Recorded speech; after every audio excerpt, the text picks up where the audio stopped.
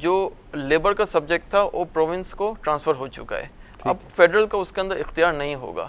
تو اب اس زمرے میں ایسا تھا کہ یہ جو پیسے جو آپ نے فیڈرل گورنمنٹ کو دینے تھے وہ پیسے آپ نے اب سندھ گورنمنٹ کو سندھ ورکرز ویلفیئر فنڈ کے اندر ٹرانسفر کرنے ہیں. لیکن اب یہ جو نئے قوانین بنے اس میں یہ تھا کہ اب جو یہ سندھ کے نئے قوانین بنیں گے اس میں سندھ ورکرز ویلفیئر فنڈ کو یہ پیسے جو ہے نا ٹرانسفر ہوں گے. لیکن یہ پیسے سندھ ورکرز ویلفیئر فنڈ کو ٹرانسفر کی بجائے پھر اس قانون کے اندر پروویژن رکھ دی گئی ہے کہ یہ آپ کے فیڈرل کو ٹرانسفر ہوں گے.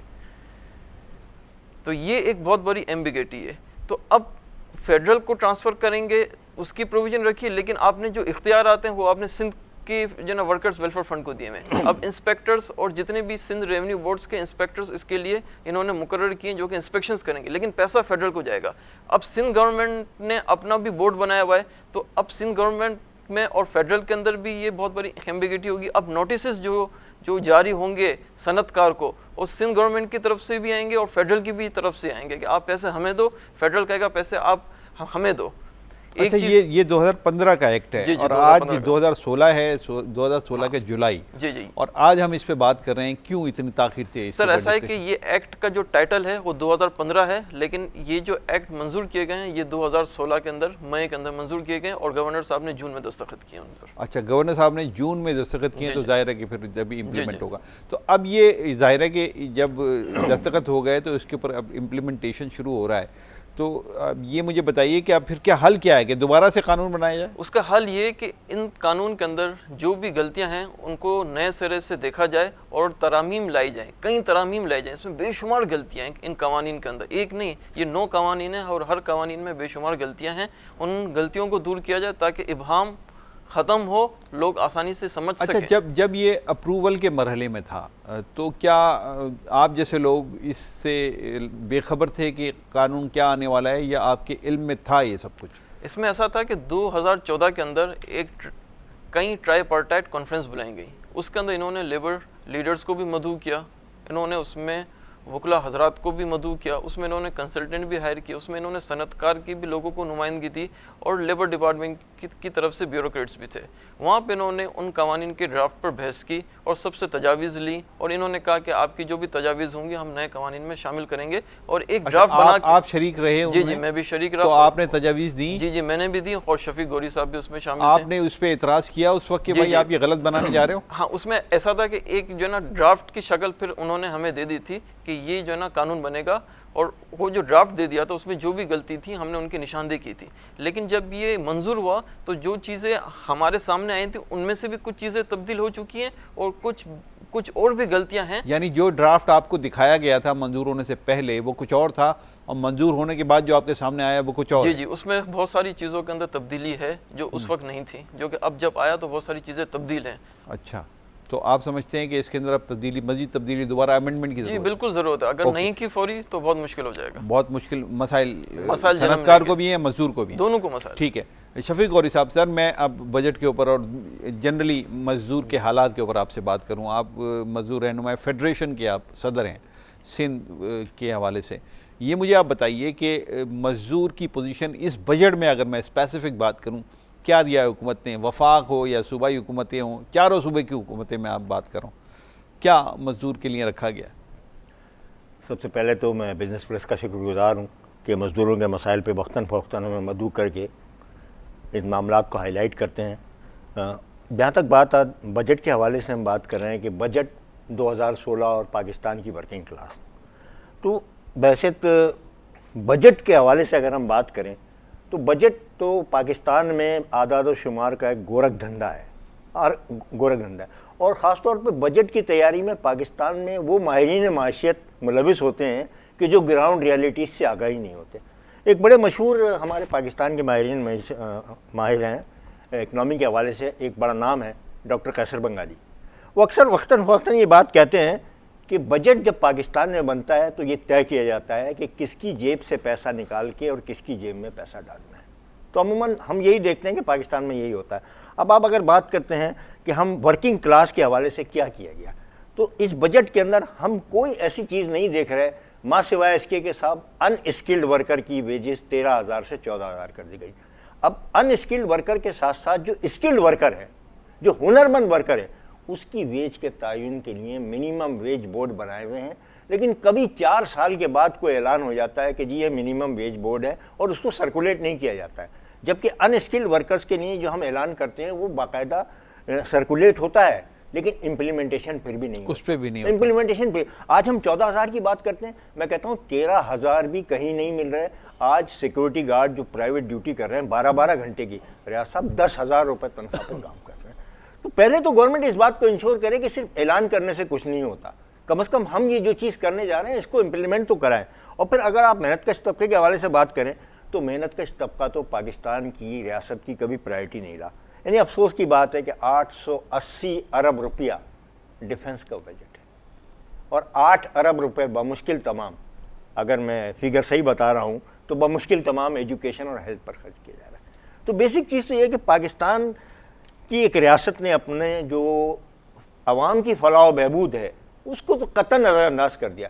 ہونا تو یہ چاہیے کہ بجٹ کے اندر ویلفیئر کے لیے عوام الناس کی کتنی رقم رکھی گئی۔ نہیں، اس میں تو ایک بنیادی چیز ہے نا کہ سر وہ بجٹ سے تو تعلق ہی نہیں ہے نا مزدور کا، اس لیے کہ مزدور سرکار کا ملازم تو نہیں ہے، مطلب میں عام ان اسکلڈ لیبر کی بات کر رہا ہوں، وہ سرکار کا ملازم نہیں ہے۔ اب سرکار کا جب ملازم نہیں ہے تو ذمہ داری بھی نہیں ہے، تو وہ اگر 8 ارب رکھیں یا 80 ارب یا 800 ارب تو اس سے تو تعلق ہی نہیں بنتا نا مزدور کا۔ آپ اگر میں آپ سے یہ سوال کر رہا ہوں کہ آپ مزدور کے حوالے سے مجھے بتائیے کہ اس کی پوزیشن کیا ہے، اور جو امپلیمنٹ نہیں ہوتا تو کیا اس میں صرف حکومت ذمہ دار ہے یا وہ صنعت کار اور وہ کارخانے دار اور وہ لوگ بھی اس کے برابر کے شریک کار ہیں کہ جو پیسے سن تو لیتے ہیں اناؤنسمنٹ لیکن اس پہ عمل درآمد نہیں کرتے؟ ریاض صاحب عمل درآمد والی جو بات ہے نا اس میں سب سے بڑی بات ہے کہ اسٹیٹ مشینری جو ذمہ دار ہے امپلیمنٹ کروانے کی، اب اسٹیٹ مشینری اور صنعت کار کا ہمیشہ آپس میں گٹھ جوڑ رہا ہے، اور یہ دونوں ایک بہت بڑی رکاوٹ ہیں۔ پاکستان میں جو حقوق قانونی طور پر تحفظ یافتہ حقوق ہیں ان حقوق کو سلب کرنے میں اکیلا صنعت کار نہیں ہے، بلکہ صنعت کار کی معاونت کرنے والی اسٹیٹ مشینری ہے، جو اسٹیٹ مشینری یہ اعلان کرتی ہے بڑے فقریہ کہ جی ہم نے 14,000 ویجز کر دی، ہم نے جی 5% دے دیا، ہم نے یہ کر دیا۔ امپلیمنٹیشن کے حوالے سے جہاں بھی آتا ہے یہ ہمیشہ ان کے ساتھ گٹھ جوڑ کرتے ہیں۔ اب آپ پاکستان کے دستور کے حساب سے دیکھیے، دستور پاکستان یہ کہتا ہے کہ ریاست سوشل سیکورٹی فراہم کرنے کی ذمہ دار ہے، جبکہ سوشل سیکورٹی محنت کش طبقے کے حوالے سے محنت کش کا کنٹریبیوشن اس کا مالک دیتا ہے، تب جا کے انہیں سوشل سیکورٹی پرووائڈ کی جاتی ہے، جس میں ریاست کا کوئی پیسہ نہیں ہے۔ چاروں صوبوں میں جو سوشل سیکورٹی کے ادارے بنائے گئے ہیں وہ اس پیسے پہ چل رہے ہیں جو مزدوروں کا کنٹریبیوشن اس کا مالک دیتا ہے، لیکن اس کے اوپر ناک بن کے مسلط ہے بیوروکریسی، ان کی بالادستی ہے، اور ہماری سیاسی حکومتیں اس فنڈ کو اس بری طرح نوچ رہی ہیں کہ سندھ سوشل سیکورٹی کے اندر ابھی حال ہی میں 35 کروڑ روپے کا ایک کرپشن پکڑا گیا کہ کلثوم بائی ولی کا ہاسپٹل سائٹ کے بجٹ کے اندر 35 کروڑ روپیہ خرچ کیا گیا، جس کو آڈٹ رپورٹ نے ڈکلیئر کیا کہ اس 35 کروڑ کی کوئی ڈاکومنٹیشن نہیں ہے، اور آج وہ کیس اینٹی کرپشن کے پاس گیا ہوا۔ تو اس قسم کی بتیری چیزیں ہیں، لیکن جس پر اب وہی بات ہو رہی کہ پاکستان میں مزدور تحریک اتنی کمزور ترین حیثیت میں ہے کہ اس کی آواز مؤثر انداز میں اٹھ ہی نہیں پا رہی ہے، اور اگر اس کی آواز کہیں اٹھتی بھی ہے تو کوئی سنوائی نہیں ہو رہی۔ اوکے جناب رزاق صاحب، یہ بتائیے آپ کہ آپ کے پی ٹی کو یہاں پہ ریپرزینٹ کر رہے ہیں، کے پی ٹی کے ورکرز یونین کو یہاں پہ ریپرزینٹ کر رہے ہیں، جنرل سیکرٹری ہیں اس کے۔ کے پی ٹی میں جو اناؤنسمنٹ گورنمنٹ کی طرف سے آتا ہے یا بجٹ میں آتا ہے، اس سے آپ مطمئن ہوتے ہیں کہ کتنے پرسنٹ، یعنی 10% یا 15% گورنمنٹ کی طرف سے اگر تنخواہیں بڑھائی جاتی ہیں تو یقیناً وہ آپ پہ تو امپلیمنٹ ہوتی ہیں، آپ پہ تو اس کا یقیناً اثر پڑتا ہے، تو آپ کیا سمجھتے ہیں کافی ہوتی ہے وہ؟ کے پی ٹی میں تھینک یو ویری مچ، سب سے پہلے تو اسٹارٹ پلس بزنس پلس کا کہ انہوں نے یہ پروگرام مزدوروں کے اوپر کیا ہے۔ مزدور مسائل پہ بڑے عرصے کے بعد پروگرام ہوتے ہیں اور آپ کا چینل کر رہا ہے پروگرام، ادروائز باقی چینلز تو اس کو اگنور ہی کر رہے ہیں۔ دیکھیں جی، کے پی ٹی میں ٹریڈ یونین ہے، سی بی اے سسٹم ہے، آئی آر اے 2013 کے تحت ہمارے یہاں 2 سال کے لیے ٹریڈ یونین منتخب ہوتی ہیں، اور ہر 2 سال کے بعد ہمارے یہاں بائی لیٹرل ایگریمنٹ ہوتے ہیں سی بی اور مینجمنٹ کے درمیان، چارٹر آف ڈیمانڈ جمع ہوتی ہے، انڈسٹریل ڈسپیوٹ جس کو ہم لیگل ٹرمینالوجی میں کہتے ہیں ریز کرتے ہیں، اور اس نیگوسیشنز کے نتیجے میں 2 سال میں ایگریمنٹ ہوتا ہے، اس میں بیسک سیلری بھی بڑھتی ہے، اس میں الاؤنسز بھی بڑھتے ہیں۔ تو ہمارے یہاں یہ گورنمنٹ کا جو اناؤنسمنٹ ہے یہ صرف کے پی ٹی کے جو افسران ہیں یا کے پی ٹی میں ہمارے یہاں پورٹ سیکورٹی فورس ہے، کیونکہ کے پی ٹی میں بڑا عجیب غریب سسٹم ہے۔ کے پی ٹی کا اسٹرکچر بالکل ہی عجیب و غریب طریقے سے بنایا گیا کہ کے پی ٹی میں ایک تو پے اسکیل کے پی ٹی کے ورکرز کے 1 to 8 ہیں. اس پے اسکیل کے لیے سی بی اے جو بھی ہوتی ہے 2 سال کے لیے وہ انتظامیہ سے نیگوشیٹ کرتی ہے. اس میں فائنینشیل اور ادر ویلفیئر بینیفٹس لینے کے بعد وہ ایگریمنٹ سائن ہوتا ہے اور وہ بیسیکلی اس سے زیادہ ہی ہوتا ہے جو گورنمنٹ اناؤنس کرتی ہے. اب تک کے جو پچھلے 7-8 جو ایگریمنٹ ہوئے ہیں نارملی گورنمنٹ کے اناؤنسمنٹ سے زیادہ ہوتا ہے. لیکن at the end of the day government چونکہ ہر سال انکریز کرتی ہے اور سی بی اور مینجمنٹ کے درمیان 2 سال کے بعد ایگریمنٹ ہوتا ہے, تو اگر وہ 2 سال کی گورنمنٹ کی انکریز ملا لی جائیں تو مور اور لیس وہی بات بنتی ہے یا تھوڑا سا زیادہ ہوتا ہے. لیکن بہرحال مزدور تو مطمئن ہے کے پی ٹی کے پوائنٹ آف ویو سے کہہ رہا ہوں کہ میں اگر یہ پوچھوں آپ سے کہ جی کے پی ٹی یعنی کراچی پورٹ ٹرسٹ, جی جی وہاں پر جو لیبر ہے یعنی آف لوڈنگ یا لوڈنگ کرنے والے لیبر جو ہیں ہاں وہ تو کے پی ٹی کے امپلائی اس میں نہیں ہیں, وہ ڈاک لیبر بورڈ کے غالباً اس کی طرف جاتے ہیں. تو ان کو کیسے ٹریٹ کیا جاتا ہے؟ کیا ان کے حقوق کا خیال رکھا جاتا ہے اس بجٹ میں کہ جس بجٹ یا اس ایگریمنٹ میں کہ جو ایگریمنٹ آپ کرتے ہیں وہاں کے سی بی اے کرتا ہے اس میں ان کا خیال رکھا جاتا ہے؟ تھوڑا سا آپ کو اسٹرکچر بتا دوں. کراچی پورٹ ٹرسٹ ایک الگ ادارہ ہے, آرگنائزیشن ہے, ٹھیک ہے, اور جو ڈاک ورکرز ہیں وہ کراچی ڈاک لیبر بورڈ اس کے لیے بنایا گیا ہے. ٹھیک ہے. کراچی ڈاک لیبر بورڈ جو ایکٹ بنا تھا قومی اسمبلی کا 74 کا, اس کے تحت ڈاک ورکرز جو ہیں وہ 37 اسٹیویڈورنگ کمپنیز ہیں, اور جو کراچی پورٹ ایکٹ ہے اس کے تحت جو رجسٹرڈ اسٹیویڈورنگ کمپنیز ہیں وہ کارگو کی جو ہینڈلنگ لوڈنگ ان لوڈنگ وہی کروا سکتی ہیں, اور جو کارگو کی لوڈنگ ان لوڈنگ کرتا ہے وہ ڈاک ورکر کرتا ہے, وہ رجسٹرڈ ڈاک ورکر ہونا چاہیے. تو اس وقت تقریباً 2800 پلس ڈاک ورکرز رجسٹرڈ ہیں, ان کی بھی الگ سی بی ہے, ان کی بھی یونین ہے, اور میں اتفاق سے کے D L P democratic worker union کا بھی پریزیڈنٹ ہوں. تو ہم 2 سال کے بعد وہاں بھی چارٹر آف ڈیمانڈ ہوتی ہیں, وہاں بھی ہم 2 سال کے بعد تنخواہیں بڑھاتے ہیں, ان کے الاؤنسز بڑھاتے ہیں. تو وہ بھی جو گورنمنٹ جو اناؤنس کرتی ہے وہ کراچی ڈاک لیبر بورڈ کے ورکر پہ اپلائی نہیں کرتا. اسی طرح کراچی پورٹ میں, کیونکہ کراچی پورٹ میں ایک بائی روڈ ورکر یونین بھی ہے, ان کا کام یہ تقریباً 297 ورکر ہیں کہ جو ایکسپورٹ بلک کارگو ہے جس میں سیمنٹ ہے, چاول ہے, گندم ہے, کھاد ہے, اس کو وہ ورکر جو ہے ہینڈل کرتے ہیں. وہ ٹرک سے انلوڈ کرتے ہیں, نیچے ڈاک ورکر اس کو ریسیو کرتا ہے اور جہازوں پہ اس کو لوڈ کرتا ہے. ان کی بھی سی بی ہے, وہ اسٹیویڈورنگ کمپنی کے ساتھ نیگوشیٹ کرتی ہیں اور اپنی جو ہینڈلنگ چارجز ہیں پر ٹن کے حساب سے. مجھے یہ بتائیے کہ اس کی اسٹرینتھ کیا ہے؟ یہ تو آپ نے وہ بتا دی, جو کچھ وہ سی بی اے نیگوشیٹ کرتی ہے جی جی کیا اس پر عمل درآمد ہوتا ہے؟ ہاں کے پی ٹی میں. اور اس سے بڑا سوال یہ کہ سی بی اے کتنی پاورفل رہ گئی ہے وہاں پر؟ دیکھیں جی, جہاں تک اگر آپ ٹریڈ یونین کی بات کرتے ہیں تو پبلک سیکٹر میں اب بھی جو سی بی ایز ہیں وہ افیکٹو ہیں. کے پی ٹی میں سی بی اے افیکٹو ہے, اور چونکہ بہت عرصے سے 1969 سے لے کے جب سے یہ آئی آر او بنا ہے, اس سے پہلے ریکگنیشن کا دور تھا. 69 سے جو ہے وہ جب ریفرنڈم کا کانسیپٹ آیا تو سی بی اے کنٹینیوس چل رہی ہیں اور الحمدللہ افیکٹو رہتی ہیں. جہاں تک امپلیمنٹیشن کی بات ہے تو most part of the agreement implement ہو جاتا ہے, لیکن جب گورنمنٹ چینج ہوتی ہیں, پولیٹیکل انفلوئنس آتا ہے, جب مینجمنٹ چینج ہوتی ہیں, یا مینجمنٹ کے اندر کچھ ایسے ایلیمنٹ ہوتے ہیں جو کوشش کرتے ہیں کہ کچھ چیزوں کو امپلیمنٹیشن نہ کریں, جیسے ابھی ریسنٹلی جو ہمارے یہاں کے پی ٹی میں ایگریمنٹ ہوا ہے لاسٹ, اس کا امپلیمنٹیشن کے پی ٹی نے 2014 سے روکا ہوا ہے. 2012 کے ایگریمنٹ تھے, وہ چلتا رہا. 14 میں جو ہے اس کو ری رائٹ کیا گیا اور اس کی کچھ چیزوں کا امپلیمنٹیشن روکا ہوا ہے, جس کی وجہ سے کے پی ٹی کے ورکرز میں بھی بڑی بے چینی ہے کہ جو طے شدہ معاہدات ہیں. جیسے مثال دیتا ہوں کہ ہمارا ایک ایگریمنٹ ہوا تھا کہ مزدوروں کو چھٹیوں کے پیسے ان کیش کیے جائیں گے, وہ کے پی ٹی نے روکا ہوا ہے.